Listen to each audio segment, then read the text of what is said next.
Back to my channel. তো দিনটা ছিল 30শে ডিসেম্বর, আর হঠাৎ করেই প্ল্যান হয় সবাই মিলে মায়াপুরে যাব। আর সেই মতোই সবাই তাড়াতাড়ি রেডি হয়ে এখানে আমরা দাঁড়িয়ে রয়েছি অটো বা টোটো ধরার জন্য। আর কৃষ্ণনগর স্টেশন থেকে যেহেতু মায়াপুরের ডিস্টেন্স প্রায় 30 মিনিটস মতো অটোতে, আর টোটোতে মোটামুটি 40-45 মিনিটস মতো লাগে। আর অটোর কিছু সমস্যা থাকায় আমাদেরকে সেই দিন টোটো করেই যেতে হয়। আর এই দিনের ওয়েদারটাও খুব ভালো ছিল, আর সবাই মিলে বেশ মজা করেই গল্প করতে করতে যাচ্ছিলাম। আর এই সামনেই দেখতে পারবে একটা ফুচকার গাড়ি, কিন্তু টোটো থেকে নেমে তো ফুচকা খাওয়ার কোনো উপায় নেই। আর স্টেশন থেকে আমাদের টোটো ভাড়া নিয়েছিল প্রত্যেকের 30 রুপিস করে। এই টোটোটা আমাদের স্বরূপগঞ্জ হুলোর ঘাটের সামনে নামিয়ে দেবে। হ্যাঁ, এটা হচ্ছে স্বরূপগঞ্জ হুলোর ঘাট। এখান থেকে আমরা ঘাট বেরোবো। এরপর আমরা এখান থেকে টিকিট কেটে নেব, আর টিকিটের মূল্য 3 টাকা করেছিল। আর ঘাট পেরোলেই সোজা মায়াপুর ধাম। আর প্রায় 2 বছর পর নৌকায় উঠলাম, আর মায়াপুরেও প্রায় 2 বছর পরই যাচ্ছি। আর যেহেতু পৌঁছাতে পৌঁছাতে অনেকটাই লেট হয়ে গেছিলো, তো সেই জন্য আমরা ডাইরেক্ট ওখান থেকে টোটো বুক করে নিই। আর টোটো বুক করে আমরা ডিসাইড করি রানা প্রভুর দোকানে যাব ভেজ বিরিয়ানি খেতে। তো আমরা টোটোওয়ালা কাকুকে ওখানেই নিয়ে যেতে বলি।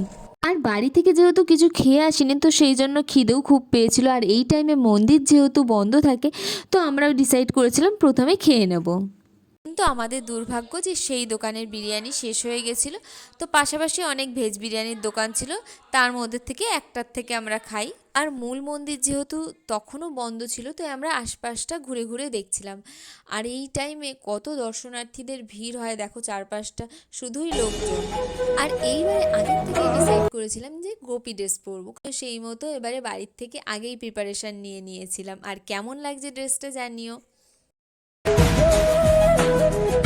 আর মন্দির ঘুরতে ঘুরতে দেখলাম মন্দিরেরই একটা জায়গায় গীতা মেলা হচ্ছে, সেখানে বিভিন্ন ধরনের জিনিস পাওয়া যাচ্ছিল। আমরা এখন চলে এসেছি মায়াপুরে, আর আমাদের আসতে যেহেতু অনেকটা লেট হয়ে গেছিল, তো মন্দির 3টের সময় আবার খুলবে। মন্দির 1টা পর্যন্ত খোলা থাকে, তারপরে বন্ধ হয়ে যায়। আর এখানে চারপাশের প্রকৃতি পরিবেশ এত সুন্দর যে মনেই হবে না যে বাড়ি ফিরে যাই এখান থেকে। আর সামনের ওই যে ঝর্ণাটা দেখছো, ওই ঝর্ণাটার ওখানেও আমরা অনেক ফটো ভিডিও ক্লিক করি।